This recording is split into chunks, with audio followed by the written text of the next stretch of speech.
Tranga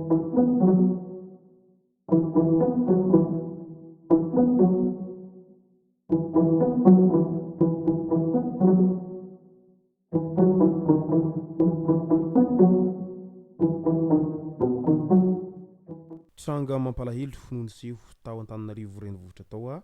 tamin'ity herinandro ity satria mantsy ao anatin'ny fotoana nirotsakorana isika amin'izao fotoana izao ka nahitana ankizy kely iray izay nirava nianatra noho noentiny rano nirotsakorana izay noho ny fiakaran'ny rano be loatra ka nivata mangatsiaka sisa no hita rehefa nitadiavina tao anatin'ny fotoana fohifohy. Ka ny pitsopitsony mahakasika an'izay no fakafakena amintsika atao anatin'ity vidéo ity ka manasa antsika rehetra anaraka an'ity vidéo ity hatramin'ny farany. Aza dino ny milaiky ny vidéo antsika ary tsarovatra hatrany miabone amin'ny chaîne antsika mba ahafahanareo manaraka tsy tahapaka ny vidéo izay lefa nahita isan'andro. Tsy ampy andrina moa isika fa avetrany tonga dia vavany ndao ary.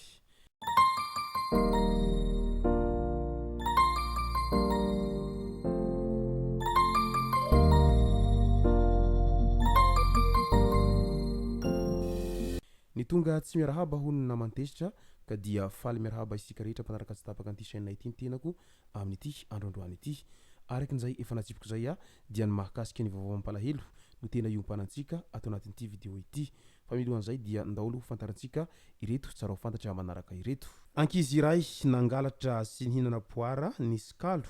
kanjo namoy ny ainy tany Kianjatsoa Ambohibary ny alarobia lasa teo iny. Tezitra ny fokon'olona noho izany. Notadiavin'izy ireo ny tompony voankazo ary nataon'izy ireo fitsaram-bahoaka ilay vehivavy sy lehilahy izay tompony voankazo io. Efa naratra mafy iretsy farany tamin'ny fotoana nahatongavan'ny zandary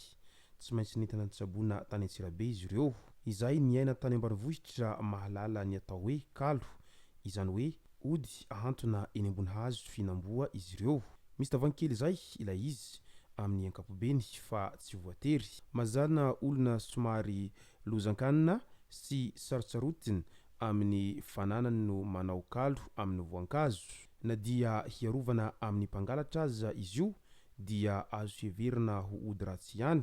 satria mety ho faty na ho lasa dala izay mangalatra sy mihinana ilay voankazo. Misy ihany koa taraiky tsy afaka mihetsika eo amin'ilay hazo na entin'ilay ody miasa eo an-tanimboly tsy ankijanona ilay mpangalatra mandra-pahatongavany ilay tompony miteny hoe aokizahay. Tsy ny tantsaha rehetra kosa no manao an'ny kalo. Tsy mampaninona ilay kalo raha ohatra ka mangataka sy miera amin'ilay tompony voankazo ianao fa tsy mangalatra. Midika izany fa misy ny tsy ambaratelo ao ambadika ireny ody gasy ireny izay mbola tsy azo azavaina ara-tsiansy mandraky ity androany. Fa ireo tompony izay manao an'izay resaka fanafody halatra izay kosa dia noho ny hatezerana sy fiarovana ny zavatra izy ireo izay matetika lasibatry ny mpangalatra hany ka lasa ireo ankizy kely izay tsy manantsiny no sady tsy mahafantatra ninona mahakasika an'ilay fanafody no lasa tafihinana tsy fidiny ilay voankazo ka eo indrindra no nahatonga ireo mponina tany Ambohibary no tezitra mafy tamin'ilay tompony io voankazo io. Ka ny fanontaniana mipetraka arak'izany dia ny hoe iza no diso ilay tompony voankazo izay nanao ody halatra tamin'ny voankazo izay namboleny ve sa ireo izay mponina marobe tonga nanao fitsaram-bahoaka tamin'ny retsy farany. Ka ny hafatra manoloana an'izay resaka fanaovana ody halatra izay dia ho anareo ray aman-dreny arovatrany ary atoroy any zanakanareo hatrany ilay fisiny izay resaka ody halatra izay mba tsy hahatonga ny zaza hinan-kinam-pahatany ny zavatra ambolen'olona na tahaka an'izany fa mety hitera-doza ho azy na ihany koa mety hitera-doza ho an'ny hafa ireny tsy fahalalana tahaka an'izao nanjo an'ity zazakely tany Ambohibary ity. Andao amin'izay ho resantsika ny mahakasika ny vaovao izay mampalahelo ny tranga tao Antananarivo renivohitra tao tamin'ity herinandro ity. Raha mahita sy raha mahalala fa amin'izao fotoana izao dia ao anatin'ny vanim-potoana nirotsakorana isika amin'izao ankehitriny izao ka noho izany dia maro ny zavatra tokony hitandremana noho ny fiakarany ireo rano izay ao an-tampon-tanàna indrindraindrindra noho ny afitsoka an'izay fahafenoany ireny lakan-drano ireny no isan'ny mahatonga an'izay fiakaran'ny rano izay mianaka eran'iny arabe iny amin'izao fotoana izao. Tadidio anefany fa io fiakaran'ny rano eny amin'ny arabe io dia mety ahina mafy mitera-doza ary mety efa nitera-doza mihitsy ny aza moa izany fiakaran'ny rano eny amin'ny arabe izany. indrindraindrindra fa ho an'ireo ankizy kely izay mirava mianatra dia tsara raha arahana maso ankaiky sy arahana hatrany ireo ankizy ireo rehefa misy izay fiakarany ranonorana izay eny amin'ny arabe eny fa sao dia amonjanain'olona tao anatin'izay fiakarany rano teny amin'ny arabe izay indrindra no nisy ny tranga izay nampalahelo tao Antananarivo renivohitra tao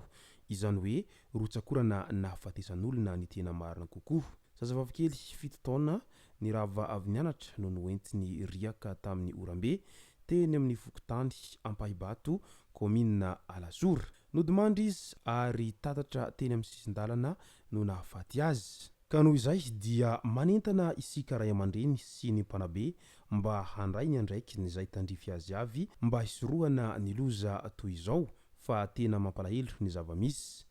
ka noho izay dia mirary fiononana feno ho an'ny fianakaviany manamanjo ary ainganeka ho an'ny mpiadanana ny maty manoloana an'ity tranga izay nahafatesana zazavavikely 7 taona monja itimo dia maro no mametra-panontaniana amin'ilay hoe zazavavikely mbola 7 taona ve no mirava mianatra dia sady tsy nisy mpitsehana angambany sa hoe tsy nisy mpiraharaha no nahatonga azy noentiny riaka tahaka an'izao ka noho izay dia tokony samy hiezaka ny hanaramaso ny ankizy avy na ny mpanabe na ireo ray aman-dreny ny mpianatra mba hisorohana ny tranga tahaka anytony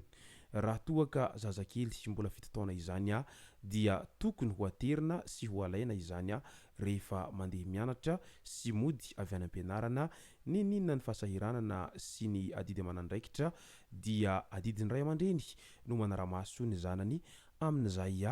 eny amin'ny lalany rehetra izay holalovany eny ka mety noho izay tsy fahafoizana fotoana hanatitra sy haka ny ankizy mandeha mianatra sy mirava mianatra izay no miteradoza tahaka anytony